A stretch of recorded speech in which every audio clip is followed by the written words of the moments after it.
So today we watched the 1994 cult classic, The Fantastic Four. This of course is notable because it was never released, lost to time, much in the way that Star Wars The Holiday Special would have been, except that somebody released it or snuck it out of the studio or something, and it made its way onto VHS and around the sci-fi convention circuit.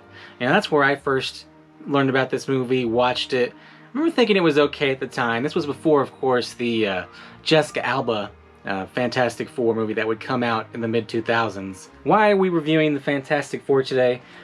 Because of a little documentary called Doomed, the untold version of Roger Corman's The Fantastic Four. This is kind of a retrospective documentary about the making of the movie and kind of what went wrong and how the movie became this kind of lost classic. And on their website, along with this documentary, they also sell the movie itself. I think I got these together on sale for $15 shipped, so $7.50 each. Decent deal. Obviously, they're both manufactured on-demand Blu-rays. They're... Hold on. They're not pressed, but if you buy it from their website, you do get this bonus disc. Anyway, I'll talk about all the special features and the documentary at the end.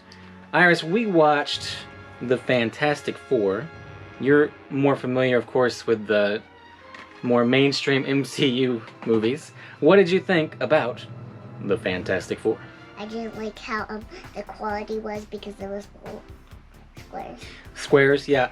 This is VHS sourced, so there's lots of artifacts. It's a pretty hard watch. I was supposed to say that this is a low quality movie. But what did you think about the movie itself? Did you like the characters and the story and everything? Yeah. Yeah? So you would probably be interested in seeing the new version of the Fantastic Four that looks a lot better. I kind of like... Not the new version. I meant like the Jessica Alba version. Can you tell me what happened in this movie? They were in a spaceship, and the spaceship blew up because of the fake stone, and then was Summer right here and walking, and suddenly Susan just had like no legs, and they thought that she had no legs, but they had powers. Yeah. Talking about how they got their powers. And her power was invisible. Compared to Marvel movies that are out today, this is a bit of a hard watch. It's kind of goofy. This was part of the dark time for Marvel in the 80s, before X-Men, before Blade, before the first Spider-Man movie. This came out. Its compatriots, of course, would be the 1990 Captain America and the Full Moon Dr. Mordred, which is essentially Doctor Strange. They just changed the name because they lost the rights before they made the movie. So Iris, do you think kids would like this movie? You do? I think girls and boys of all the Marvel movies. This was definitely a movie, I think, that has a broad appeal. Of course, it's got Susan Storm as the strong female character. All of the Marvel movies, girls and boys will like. All of them? Yeah. All the Marvel movies that exist. What about Blade? You've never seen Blade. Is there anything that stuck out in this movie as being different or interesting compared to some of the other Marvel movies? This one's more interesting because of the costumes. Yeah, those costumes. Whew. Those costumes... Woof. Buzz, your girlfriend. Woof. Look so weird, like what they said in... What is that boy that had fire power? Johnny. Johnny didn't like the costume. It looks so weird to him. Well, what do you think?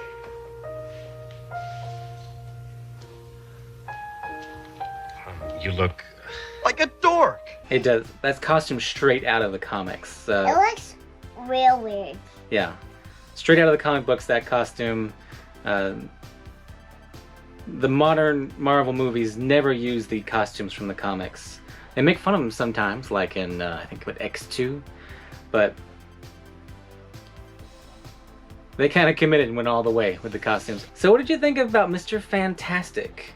I don't know if they ever called him Mr. Fantastic in the movie, but Reed Richards, the guy who could stretch really far, is Mr. Fantastic. What do you think about his ability to stretch? That was weird, but I wonder if he can stretch like all the way where Thor's hammer can go like a lot. Like that. So like if Reed Richards grabbed Thor's hammer when it was going, knowing that he could never do it, and he would just stretch. No, like. I think eventually he'd break. Or the size of the room. He could stretch this whole room. Now, in this movie, there was kind of budgetary constraints. You do get to see a little bit more of his stretchy powers in the real movies, like the big studio versions of this.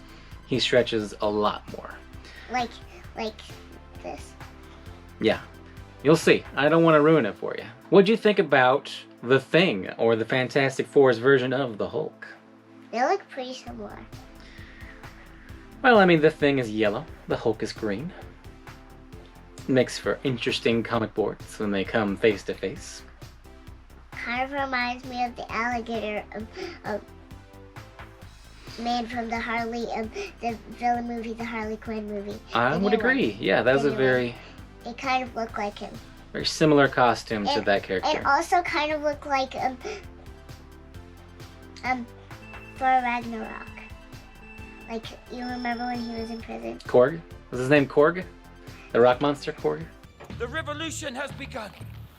The rock person that had a little buddy that was Snips. Yeah. Tweak? I forget their names, but of course they're both in Infinity War. I was just doing this. Yeah. Because that's what he normally does. He's kind of like scissors. You kind of wonder what battles that little guy fought where he actually won and was still like in the ring, you know, to fight more battles, because it seems like he was so small.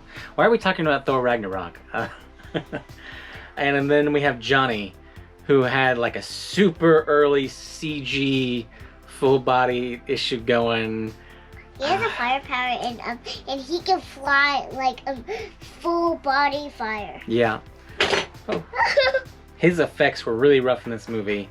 Interesting enough, I think you'll find a familiar face playing him in the next version of this movie.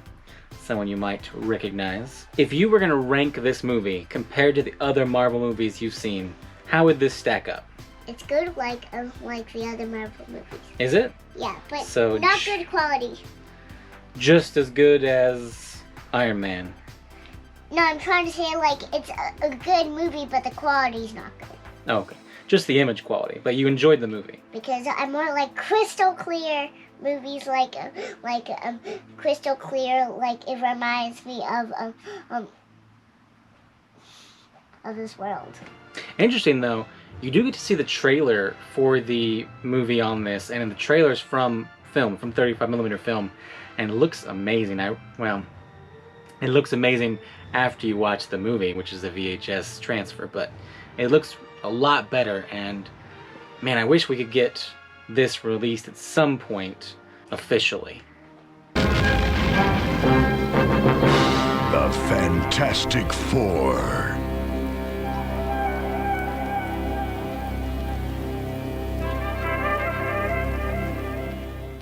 And I'll be back in just a second for a look at Doomed and the special features.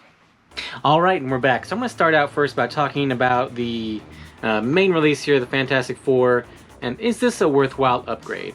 So, as I mentioned during the main review, I had this on VHS. I got it years and years ago at a convention.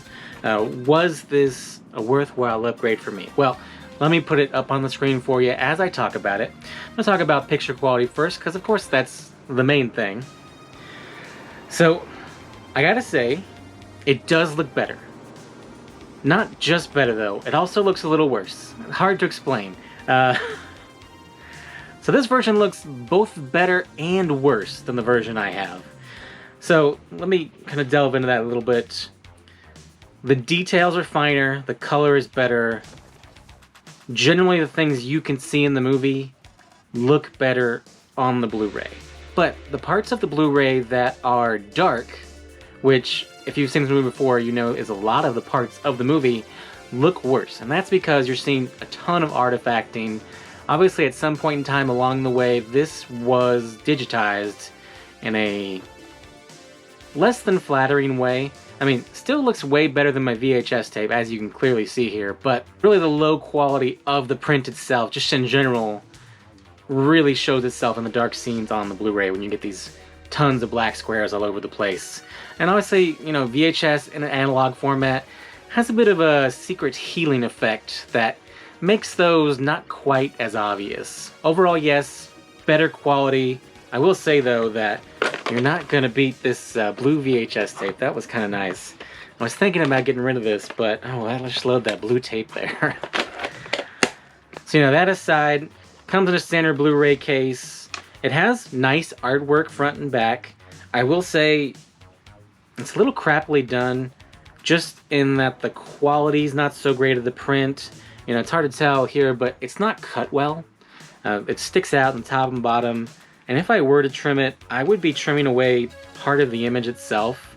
So I mean, it just wasn't planned out well, the art here.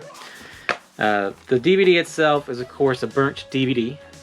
Remember, it's a bootleg, right? Burnt DVD. Mine came courtesy with a few fingerprints from the director. I don't know if that was a feature or not. But, you know, it is what it is. As a bootleg, not really what I would call acceptable quality, but for this particular movie, given its, you know, unusual history, it's an upgrade. Barely. just a little bit of an upgrade. Now, that's just the picture, the case. You know, what is different on this one specific is you actually get director commentary on this, and that, far and away, it's worthwhile to pick this up from the people who made the Doom documentary. Now, the director, he's a little flat, but he gets pushed by the director of the Doom documentary a lot of times to some decent stories. You know, I enjoyed the commentary on this. It wasn't fantastic, but for what you get, you see what I did there? It's you know, better than nothing. Definitely better than anything you would get in the, you know, conventions back in the day. You know, and perhaps maybe the best quality we'll ever see this film in. Now, I'm going to talk about that a little bit later, but I have come to the conclusion over watching this and the documentary that the movie probably is gone at this point. I'll get into why later, but this may be the best this ever looks. Packaging aside, it's worthwhile. Also, $7.50 shipped. You know, if you buy both, you know, $15 both. That's a steal for a bootleg. I'm pretty sure I paid at least $15, if not $20, for this. On VHS, no less. Alright, and finally, the inspiration for this whole thing here, the Dooms documentary. Obviously, this came out 5 years ago. I saw it coming out, I put it on my Amazon wish list, and then I promptly forgot about it. Until I saw somebody at Reddit talk about the sale that the maker was having on his website. And it was such a steal of a deal, $15 for both, shipped to your house. I was like, I'm in. And you know, not mentioned at the time, but mentioned on their website now, is that if you buy it direct from them, you get a bonus disc. I'll talk about the bonus disc first. It's a bit of a light bonus disc. It doesn't have anything printed on the disc itself. It's only about 40 minutes of additional interviews. But I will give them credit though, as it is on Blu-ray. It's not pressed, but it's on a Blu-ray, unlike the bonus disc for, say, Crystal Lake Memories, which is on a DVD, even though you bought the Blu-ray set for that. And on to the movie itself. It's a fascinating documentary only if you're interested in this movie. If you're interested in this movie, its history, why it's only available as a bootleg, you will like this documentary. Now, the documentary has great participation, has all the main actors in it, several members of the crew as well, like director and whatnot, are in this. They're telling their story about making this movie, and then kind of the weird story about them paying their own money to make sure it has a great score and to go out and promote it. I will say it's a little light on the reveals, so pretty much if you know the story of this movie, you got it. You know what's going to happen in this documentary. Not to say that it's not still interesting to hear all the little tidbits about the actors and what they went through. There's a lot of making of stuff in here, but I wasn't shocked or wowed. I really wish there had been a little more participation from maybe, Stan Lee, he was still alive at the time that they made this movie, or, somebody from Marvel Studios, because I think Marvel gets cast in kind of a bad light in this, which is fine. Nobody's awesome 100% of the time. Marvel, you could almost say, is the villain in this movie. I know everybody loves Marvel, I do too, but people can't be awesome all the time. I'm definitely the villain in some people's story out there. But if you're watching, thanks for watching though, person who hates me. So that might be a little hard for Marvel fanboys. Stan Lee kind of being the bad guy in this movie. But otherwise, really interesting. I'd probably say this would be a little bit better as like an hour-long special feature on another disc. The director talks about, always worrying at all of his showings of the documentary, like that Marvel was going to show up and just put a stop to it and cease and desist him, which is definitely something that would beat up Marvel's alley. And really, the fact that they never did come and stop this guy from releasing this and, selling this bootleg makes me think that this movie really is lost to time. Maybe it really was burnt, as the former head of Marvel said he burnt it. So this really could be a lost film at this point, I think. I really don't think we'll see a release of the 1994 Fantastic Four any better than, this kind of disappointing release right here. I mean, still better than my VHS tape. Special features on here. There's a TV show the director did. There's extended cast and crew commentaries. There's extended interviews on this one as well. I will say that the director mentions at one point in time that his original cut of this movie was 4.5 hours. So the version that came out is 85 minutes, and the difference, like the 3-hour, 2.5-hour difference there, is not on these discs. Not actually doing the math, there's probably, an hour, hour and a half of extra interview here. So you kind of wonder what he cut out. Additionally, on his, moderation of the audio commentary on this, he mentions multiple stories from the actors that are not anywhere. So you get that bonus disc. That bonus disc, by the way, which case am I going to? All right, I don't know if you're going to see it here, but the darker part of this disc, let's see. Yeah, there we go. That's all the data that's on this disc, so it's not even close to full. You would think he would have just thrown those extra interviews on there just for fun.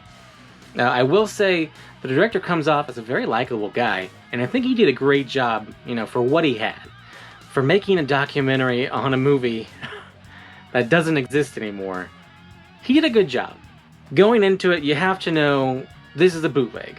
But for what it is, and for the price point, a very attractive price point, I think it's worthwhile to any fan of the kind of goofy Marvel movies that came out, back in the day before, things started heating up with X-Men. And I grew up on the original Captain America, and I actually thought it was a good movie because I saw it as a kid. So I thought it was a good movie until I revisited it recently, and it was just terrible. Are you okay? Yeah. Hold it. Don't leave me out here. And I think that pretty much wraps it up.